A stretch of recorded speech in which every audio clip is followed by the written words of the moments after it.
Arthur Burton Schirmer, known to his congregation as Pastor A.B., was the epitome of grace, wisdom, and faith.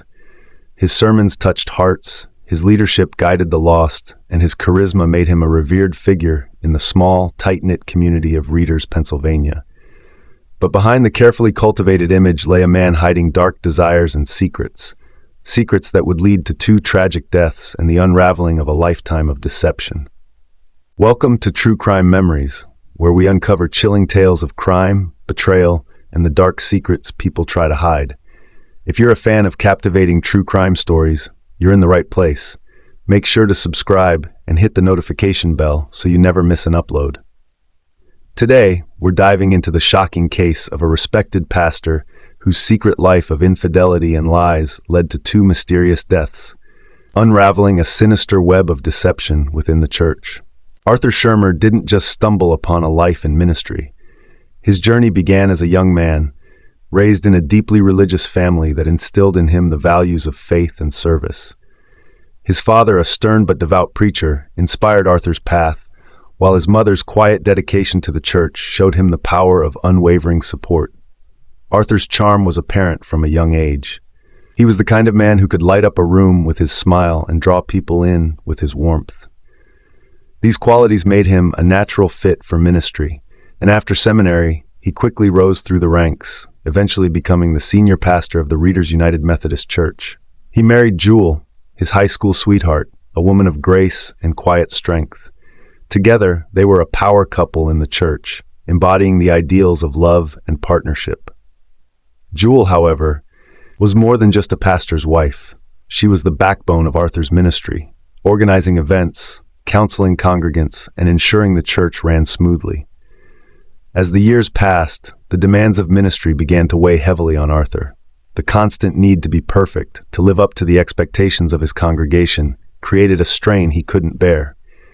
In private, he began to resent Jewel's unwavering commitment to their shared life. Her piety, once an inspiration, now felt like a mirror reflecting his own shortcomings. It was during this time of inner turmoil that Cindy Musante entered Arthur's life. A grieving widow in her late 30s, Cindy sought solace in Arthur's counseling sessions after losing her husband in a tragic accident. What began as pastoral care quickly turned into something more. Cindy was vulnerable, and Arthur knew it. He used his position of authority and her grief to build trust. Their sessions became more frequent, their conversations more personal. Arthur shared his own struggles, his dissatisfaction with his marriage, his feelings of being trapped, and Cindy, yearning for connection, found herself drawn to him. One evening, after a particularly emotional session, their boundaries dissolved. A lingering touch turned into a kiss, and before long, their relationship crossed into forbidden territory. Their affair became a regular occurrence with clandestine meetings in Arthur's office, at motels, and even in the church basement. Jewel, ever perceptive, began to notice changes in Arthur. He became distant, spending more time at the church and less at home. She found unfamiliar perfume on his clothes and overheard hushed phone calls. When she confronted him, Arthur dismissed her concerns, blaming stress and work. The tension in the Schirmer household had reached its breaking point. Over the years, his warmth toward her had been replaced by coldness and irritation. Jewel had become increasingly vocal about her suspicions, threatening to expose Arthur's affair to the church board. For Arthur, whose reputation was his lifeline, this was a risk he couldn't take. What Jewel didn't know was just how far Arthur was willing to go to free himself from their marriage. On the morning of April 23, 1999, Jewel awoke early, as she always did, to prepare breakfast for Arthur before his day at the church. Her morning routine was meticulous, a reflection of her personality. She believed in order, in doing things the right way. It was a trait that Arthur had once adored, but now found suffocating. That morning, Arthur acted as though it was just another day. He kissed Jewel on the cheek and thanked her for the eggs and toast she had prepared, even though his mind was already racing with dark thoughts. For weeks, he had been planning this moment. He had grown tired of Jewel's quiet accusations and her increasingly bold questioning of his late-night church meetings, which were thinly veiled excuses to see Cindy. Jewel had even threatened to speak to the church board if he didn't come clean about his behavior. To Arthur, this wasn't just a threat. It was a direct challenge to everything he had worked for. His reputation, his position as a revered pastor, and his future with Cindy were all at risk. In his mind, there was only one solution. That evening, Arthur suggested that he and Jewel spend some time together at the church, tidying up the basement in preparation for an upcoming event. Jewel, eager to reconnect with her husband, agreed. It wasn't unusual for them to do church-related tasks together, and Jewel saw it as an opportunity to mend their strained relationship. As they descended into the church basement, Arthur carried with him a crowbar he had stashed earlier in the day. He explained to Jewel that it was for fixing a loose pipe, a mundane explanation that raised no suspicion. The basement was dimly lit, with only a few overhead lights casting long shadows on the cold concrete floor. Jewel began organizing chairs and hymnals, her back turned to Arthur. For a moment he hesitated. A fleeting sense of guilt washed over him, but it was quickly replaced by a chilling determination. In his mind, he justified his actions. This was the only way to protect his future and his reputation. Arthur struck Jewel from behind with the crowbar, the force of the blow knocking her to the ground. She let out a brief, strangled cry before collapsing, blood pooling around her head. Arthur stood over her, panting, the reality of what he had done beginning to sink in. But he wasn't finished. To ensure Jewel wouldn't survive, he delivered another blow, this time to the side of her head. The sound of the impact echoed through the empty basement, a grim reminder of his irreversible actions. Arthur wasted no time in staging the scene to look like an accident. He positioned Jewel's body near the staircase, carefully arranging her legs and arms to suggest she had fallen. He smeared blood on one of the steps and placed the crowbar out of sight. Then he dialed 911. "Help!" he shouted into the phone, his voice filled with feigned panic. "My wife, she fell down the stairs. There's so much blood." When paramedics arrived, they found Arthur kneeling beside Jewel's lifeless body, his hands covered in blood. He played the role of the distraught husband perfectly, alternating between sobbing and pleading with the EMTs to save her. Despite their efforts, Jewel was pronounced dead at the scene. The initial investigation ruled Jewel's death as accidental. The staircase in the basement was steep, and the dim lighting provided a plausible explanation for a misstep. Arthur's reputation as a respected pastor further insulated him from suspicion. Who would believe that a man of God could commit such a heinous act? But there were those who doubted the official story. Jewel's closest friends described her as meticulous and careful, someone who would never rush down a dark staircase without holding on to the railing.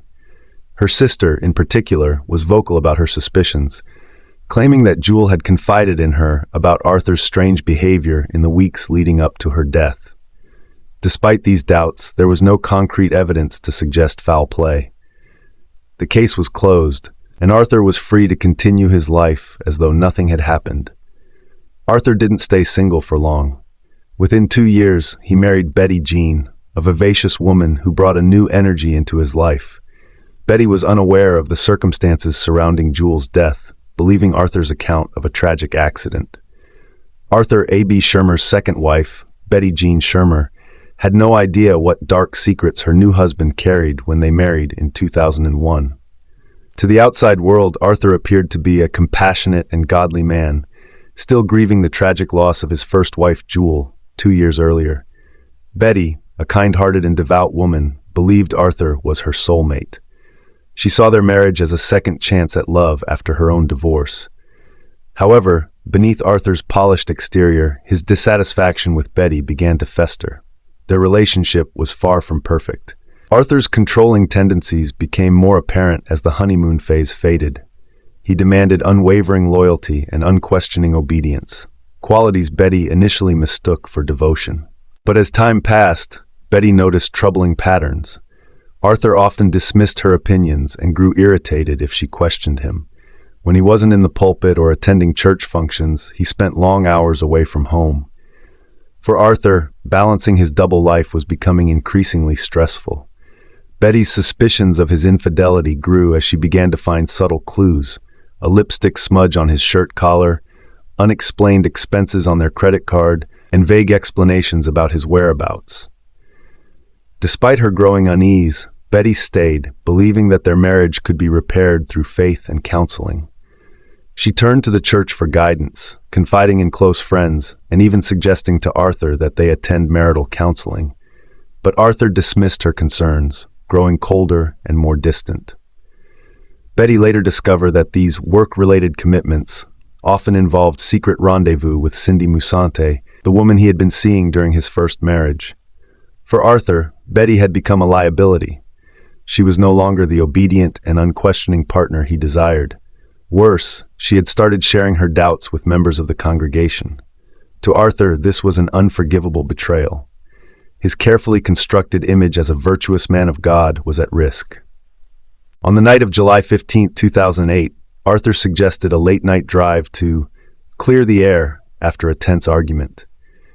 Betty hesitated, but eventually agreed, hoping that the quiet of the night might provide a space for honest conversation. Arthur's calm demeanor during the drive lulled her into a false sense of security. As they drove along a secluded stretch of Pennsylvania's Route 477, Arthur began to implement his plan. He had chosen this location deliberately, a remote road with little traffic and no witnesses. He had tampered with the tire pressure earlier in the day to ensure he could manipulate the car's handling. Around 2 a.m., Arthur swerved the car sharply, slamming it into the guardrail. Betty, who had been dozing off in the passenger seat, was jolted awake by the impact. Before she could fully process what was happening, Arthur grabbed a metal pipe he had hidden beneath the driver's seat. He struck Betty repeatedly, aiming for her head. Her screams echoed in the empty night, but there was no one around to hear her. The struggle was brutal, but Arthur's strength and determination overpowered her. When Betty stopped moving, Arthur pulled her limp body from the car and laid her on the ground. He then staged the scene, positioning her near the damaged vehicle to make it appear as though she had been thrown from the car during the crash. Arthur called 911, feigning panic and anguish as he reported the accident. His voice shook as he told the dispatcher that his wife had been thrown from the car during a crash and was gravely injured. When first responders arrived, they found Arthur pacing near the vehicle, his face a mask of distress. Betty was pronounced dead at the scene. The coroner initially attributed her death to blunt force trauma caused by the car crash, and Arthur's account of the events seemed plausible. The investigators noted the damage to the vehicle and the location of Betty's body, but nothing appeared suspicious. Arthur played the grieving husband flawlessly. At Betty's funeral, he wept openly, leaning on his congregation for support. He spoke of her kindness and faith, painting a picture of a loving wife who had tragically been taken too soon. His performance was so convincing that no one in the community doubted his innocence. But cracks in Arthur's story began to appear as investigators took a closer look at the so-called accident. Betty's autopsy revealed injuries inconsistent with a car crash. The blunt force trauma to her head was too severe and localized to have been caused by an impact with the windshield or dashboard. Additionally, there were multiple wounds on her head and arms that suggested she had been struck repeatedly. The investigators also noted discrepancies in Arthur's account of the accident. The damage to the vehicle didn't align with his explanation of how the crash occurred. Tire marks on the road indicated that Arthur had intentionally swerved the car, and the lack of debris suggested the crash had been staged. Betty's family, who had initially accepted Arthur's story, began to voice their suspicions. They described Betty as cautious and unlikely to take unnecessary risks, particularly on a dark, unfamiliar road late at night. Her sister revealed that Betty had confided in her about Arthur's controlling behavior and her suspicions of his infidelity. As the evidence mounted, Arthur's carefully constructed facade began to crumble. Detectives re-examined the circumstances of Jules Schirmer's death and found striking similarities between the two cases. Both wives had died under mysterious circumstances, and in both cases, Arthur had been the last person to see them alive. Betty's suspicious death prompted investigators to revisit Jules' case. Advances in forensic science allowed them to re-examine evidence, revealing inconsistencies in Arthur's story. Blood spatter analysis indicated that Jules' injuries couldn't have been caused by a simple fall. As detectives dug deeper, Arthur's web of lies began to unravel. Cindy, now estranged from Arthur, came forward with details of their affair, further incriminating him. The discovery of love letters and witness testimonies painted a damning picture of a man who had killed to protect his secrets. Arthur's arrest sent shockwaves through the church community. The pastor, who had once been a symbol of faith and morality, was now accused of murdering 2 wives. The trial was a media spectacle, with reporters camped outside the courthouse and congregants filling the gallery. Prosecutors laid out a compelling case, detailing Arthur's motives, the forensic evidence, and his pattern of deceit. The defense argued that Arthur was a victim of coincidence and bad luck, but his lack of remorse and contradictory statements worked against him. The turning point came when Cindy testified, her voice trembling as she recounted their affair and Arthur's manipulative behavior. Her bravery in the face of public scrutiny helped seal his fate. Arthur was convicted of first-degree murder for Betty's death and second-degree murder for Jules. He was sentenced to life in prison without the possibility of parole. Congregants who had once idolized Arthur now grappled with feelings of anger and shame. The church underwent a lengthy healing process, with new leadership working to restore trust. Cindy moved away, seeking a fresh start. She later wrote a book about her experiences, hoping to shed light on the dangers of power dynamics in relationships. Arthur Schirmer's story is a haunting reminder that evil can wear a mask of virtue. Beneath the facade of faith and leadership lay a man willing to destroy lives to protect his own. His fall from grace left scars on a community that trusted him, a testament to the devastating consequences of unchecked deceit. Thank you so much for watching. If you found this story intriguing, don't forget to hit that like button. It really helps out the channel. And if you're new here, make sure to subscribe and turn on notifications so you don't miss any of our deep dives into the most captivating true crime cases. Share your thoughts in the comments below. We'd love to hear what you think about this case. Until next time, stay curious, stay safe, and we'll see you in the next one.